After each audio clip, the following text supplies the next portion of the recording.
Joining us in studio, a veteran of the pod, Ben Unverhau. Hi, everybody. Ben, I'm sorry that our camera equipment wasn't working for today, but we'll make do with what we have. It's all right. I'm ugly anyway. He's modest, folks. He's modest. Anyway, you're a 3 or 4 year player for Hilbert's men's lacrosse. Playing wise, this is only my second year because Right. I was injured my sophomore and junior year. What happened your sophomore and junior years? I went blind in my eye. I don't know if we talked about that last time or not. We can talk about it again. All right, back from the top. Well, what was it when I was a freshman? I just had a parasite decided to eat my eye, and I had a lot of surgeries to fix that. And there was a 12-month period after the surgeries that I couldn't play for. So every time they went and did a surgery, it'd be another 12 months until I could play again.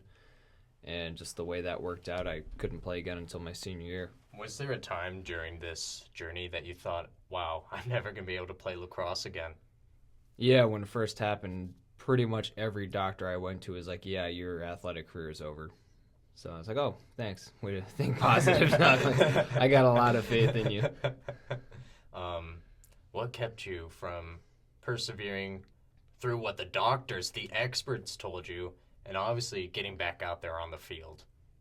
Just proving people wrong. I mean, it's what I've been doing, I don't know, ever since I got here. I know my high school coach told me I was not good enough. I was never going to play in college, and I just kind of wanted to prove him wrong, so I was pretty angry at that. And I don't know, then when the doctors were telling me I'd never play again, it's just another, kind of dash on that line Right. to check it off. Which that, you've all been right, successful, by the way. You've started a lot of games. You've been a part of history here at Hilbert Lacrosse, Yep. potentially. I've been a starter for every game this season, and hopefully this year will be the first year that Hilbert's actually won a tournament that they've hosted for the championship, so we're trying to bring that to Hilbert finally. Right. Can you maybe talk about the difference between when you first started the lacrosse program here and the difference now as you're about to play your final games here at Hilbert? Sure, I'd say definitely now, just with the group of guys I'm with. I mean, obviously I've been with them longer now over these past 4 years, and I feel a lot closer with everybody. And just when I first came here, we had a few guys that were really, really good, that everybody thought, wow, they should be playing, Division One they're on another level, and it'd just be give them the ball, let them go score. This year it's been a lot more of let's share the wealth around, get the ball around, and there's a lot more people who are willing to contribute. It's not just one guy getting every single goal every single game. It's a handful of guys that are all pitching in, and then everyone else here and there is able to put in a few Right. goals too. Everyone's a threat. Where do you think this mentality came from, this shift? Was it from the coaches or was it more from the players? I feel like it's a balance of just the coaches looking at the players that we have, and like I said, not maybe having the guys who are just have that ability that they're just going to take the ball all on their own and run through 5 or 6 guys. It's just not the strongest thing for a team, really, because what happens if another team goes and locks that one guy off, the Bill Belichick approach? Make everybody else beat you, I think so. The coaches have recognized that, everybody has to be able to contribute, and the guys have recognized that, hey, I can contribute too, and the guys want to contribute, so, more and more people are just capable and willing to step up, and that's been able to give us a lot more weapons and make us a much more lethal team. I think it's very interesting that you brought up this point, and the stats bear this out. In the AMCC, you guys have no one that's in the top 5 in scoring. You have 2 guys that are in the top 5 in assists, however. What does that mean to you? Does it confirm what you just said? Basically, it just means that I know one thing our coach is always telling us is that when we get into our systems, not to just take the first shot you see, work the ball around, get it through, take the best shot. So, it's not just, oh, I'm open, my hands are free, I'm going to try and rip it at the net. Right. It may not be the best decision. It might go in, it might not. But what's better is to get, the team working all together and get the ball around so that we have looks from everywhere.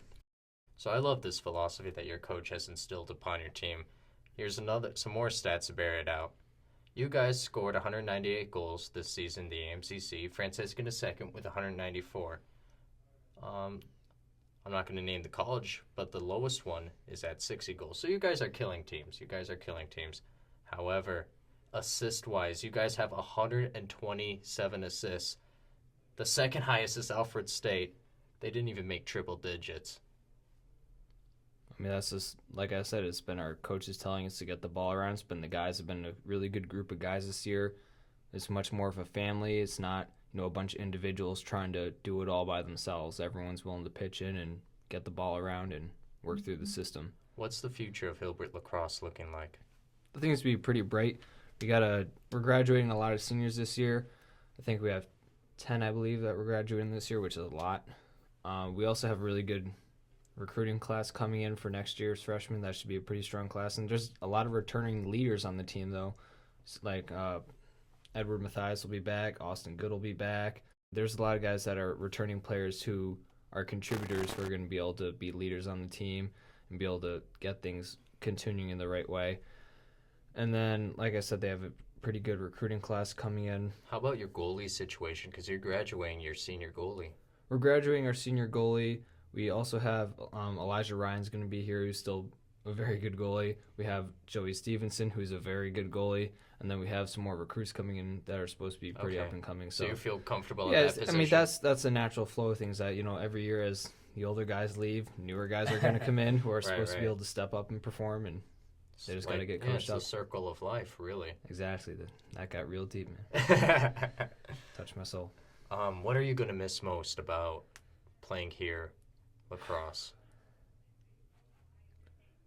I mean, the guys, it's the team, it's having a group of guys that you can count on, and you show up every day, your friends, your family, and I don't know, just the camaraderie of being able to go out there, and it's you and all your brothers next to you, and it doesn't matter who's on the other side of the field. If it's the best team in the conference or the worst team in the conference, it's like, all right, we're charging at them, and I'm with you, you're with me, I got your back, you got mine.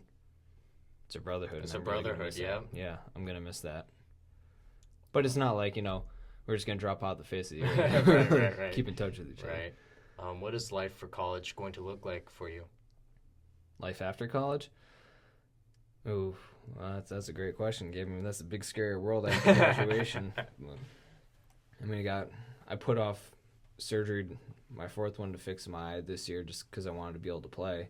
So that's the first thing when I go home in May. I got to have another surgery done to hopefully bring the vision back to my other eye. And then after that, I'm working all summer. I've got a job as an alcohol compliance officer at the Saratoga Performing Arts Center. That's not nothing. Congratulations. It's a summer job. It'll pay my bills, give me some good experience. And then I take the trooper test this fall, and we just got to go from there. Well, good luck on that. All right. I wouldn't be doing my job if I didn't see something that I felt like may or may not be a problem for men's lacrosse, Ben. Mm-hmm. So I already said you guys are killing it. In goals, blow them out of the water. Assists, it's a different galaxy. Penalties, you guys are dominating in that stat as well. Did you know that? Well, with some of the teams we played too, we play with a lot of what we refer to as Syracuse refs, the Eastern refs from. There's a very different style of lacrosse in Western New York versus other Eastern areas. Okay. And the further east you go, it's more finesse and less contact. And when you come, further out westward, it gets a lot grittier and there's a lot more contact and it's a little chippier. And I don't know, it's just how we play every day. We're an aggressive team. We go after guys. We're physical. And sometimes when we play, those stats are also from teams we've played all over, not just in the Buffalo area. So when we get a lot of those refs from other areas that will call penalties a little more often, we get dinged a little bit. And, like out in Buffalo, you could really be carving up on a guy with your deep hole and they won't throw a flag. But you play out and like when we play Cobleskill or something out by, Utica, you get a little tap or something of metal and they think is a helmet and they start throwing flags left and right. Like all the refs throw it at once. And No, I think it shows that you guys play with a certain edge to you. Especially defensively, you guys try your best to lock down, and I think it's great. Well, yes, especially if you consider with our defense, we have overcome a lot of injuries this year. We had Austin Good, who I mentioned before, our captain. He's a junior captain on the defense. One of our defensemen broke his jaw right in the beginning of the season, right before we went down for spring break.